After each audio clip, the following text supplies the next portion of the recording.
Some say Typhoid Mary killed up to 50 people. However, is she an innocent victim or a killer? Good morning and welcome to Channel 6 News. Probably the newest and the worst channel of news you will ever see. I'm your host, Emily Waterman, and here with us we have our special guest, Typhoid Mary, who has come from the grave to answer questions. Actually, Emily, I prefer to be known by my correct name, which is Mary Mallon. Thank you for having me here. It was quite nice to have a break from death. Mary Mallon, why are you infamous? Well, history has one way of presenting facts, but I have a different experience of those facts. When I arrived from America, I became a cook in New York. I started in 1900, and between 1900 and 1907, apparently several of the families I cooked for became ill with typhoid fever. But here's the thing, I was never sick myself, I never had to see a doctor. I still, to this day, beyond the grave, do not believe that I was responsible for anyone's illness, and certainly not for anyone's death. Oh. In 1907, Dr. Soper asked you to give samples of blood, urine and other things. How did you feel about that? Oh, I was absolutely disgusted. Can you imagine?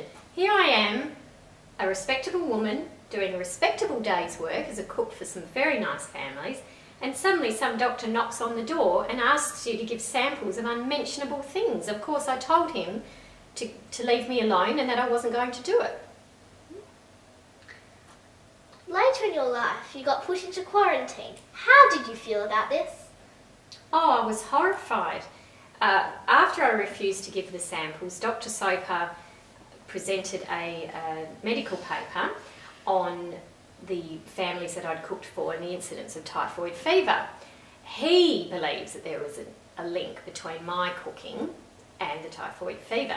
One of the things he suggested was that it was because I didn't wash my hands before I cook. Well, I never thought it was necessary to wash your hands before you cook. What a load of rubbish, they're just going to get dirty anyway. So, in 1907, Dr. Soper comes to me and asks me to voluntarily come into quarantine. Oh, of course, I refused. Next thing, police arrive at the door, which was quite frightening. They took me away. They took me to an island. I was alone. I was scared. They forced me to give samples, which was horrifying. I developed a twitch in my eye from nervous shock.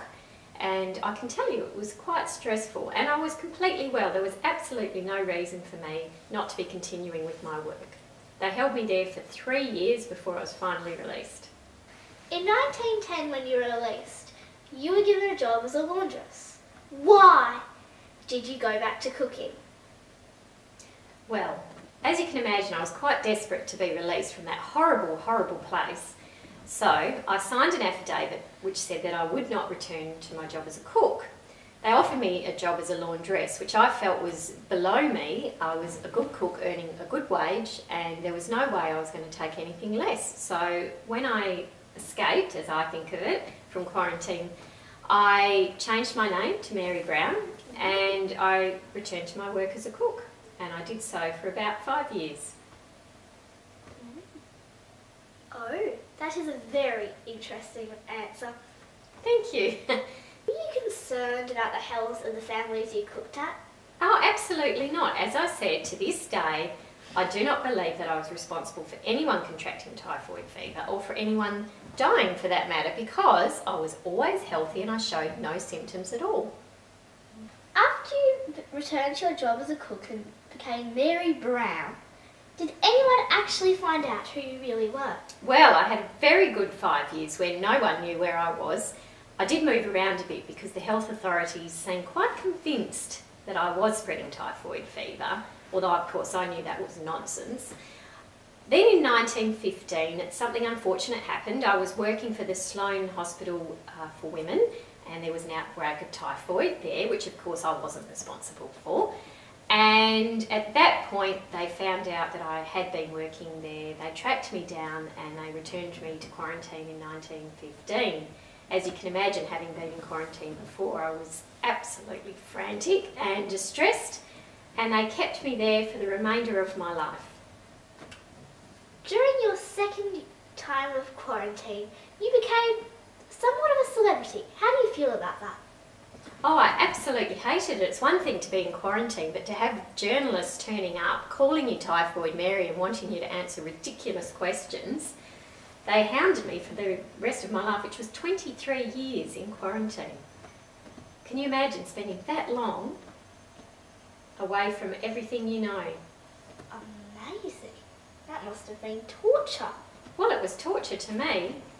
And they wanted me to have my gallbladder removed because they thought that's where the typhoid was lurking. But of course I refused. One last question before you leave. Certainly. Mary, what happens when you die? Well, I happen to have some cooking here that I whipped up earlier. And I didn't wash my hands. Would you like to find out? No, thank you. See you next time on Channel 6 News, one of the worst news places in the history of news places. Good night.